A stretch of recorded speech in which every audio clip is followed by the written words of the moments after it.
Bismillahirrahmanirrahim. Əziz və dəyərli müsəlmanlar, Allah Rasulü s.ə.v həyatından 14-cü dərs.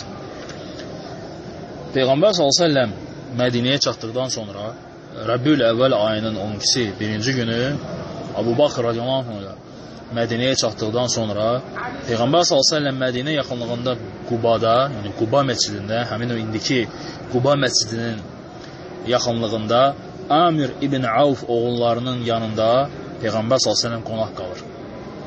Və onların yanında 10 gün qaldıqdan sonra Allah Rasulü s.ə.v Quba məscidini tikirir. Cümə günü yola çıxırlar, Mədinəyə çatırlar. Peyğəmbər s.ə.v-in dəvəsi indiki məscidin ərazisində yerə çökür. Allah Rasulü s.ə.v-in Qasva adında dəvəsi indiki Quba məscidinin yerində yerə çökür və Peyğəmbər s.ə.v Allah Taala'nın əmri ilə burada İslamda ilk məscidi inşa etməyi nə edir? Əmri verilir. Və Peyğəmbər s.ə.v burada İslamda olan ilk məscidi, Quba məscidini inşa edir. Bu yer Bəni Nəccar oğullarından olan Əsəd ibn Zurara'nın himayəsində yaşayan 2 dənə yetim uşağa məxsus olan bir ərazi idi. Səhil və Suheyl adlı 2 dənə yetim uşağın ərazisi idi. Həmin o Quba məscidinin ərazisi. Və bu yer xurma qurutmaq üçün istifadə edilirdi. Bu yer xurma qurutmaq üçün istifadə edilir. Və Peyğəmbər s.ə.v həmin o 2 yetim uşaqdan oranı pulun müqabilində alır və orada Allah Subhanahu taalanın izni ilə indiki Quba məscidini inşa edirlər. Və Peyğəmbər s.ə.v bu yeri pulla aldıqdan sonra məscid və evi tikilənə qədər Əbu Əyyub Əl-Ənsari radiyallahu anhu, Ənsardan olan sahabə Əbu Əyyub Əl-Ənsari radiyallahu anhu yanında qalır. Və Peyğəmbər s.ə.v bu sahabənin 2 qatdan, yəni 2 mərtəbədən ibarət olan evi olur.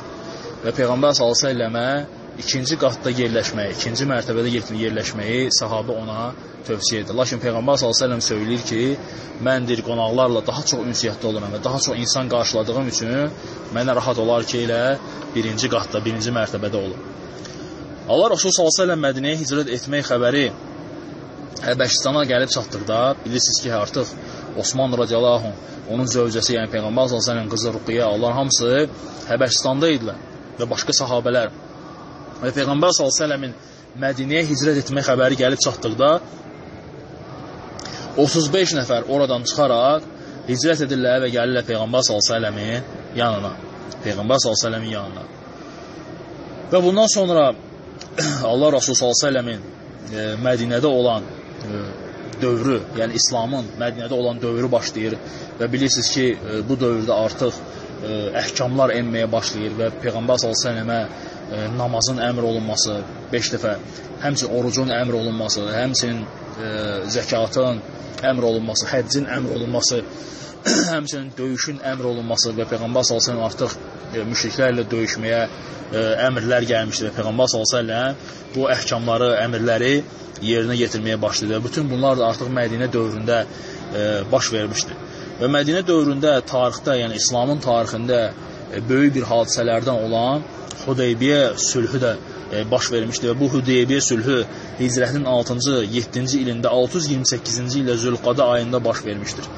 Və bilirsiniz ki, bu sülh müqaviləsində 1400, bəzi rəvayətdə 1500 sahabə iştirak edir. Və 1400-1500 sahabənin iştirakı ilə müşriklər ilə 10 illik sülh müqaviləsi bağlanır. 10 illik sülh müqaviləsi bağlanır ki, yəni aralarında heç bir döyüş, heç bir müharibə olmayacaq.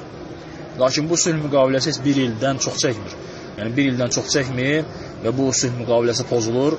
Ondan sonra yenə də arada döyüşlər baş verir.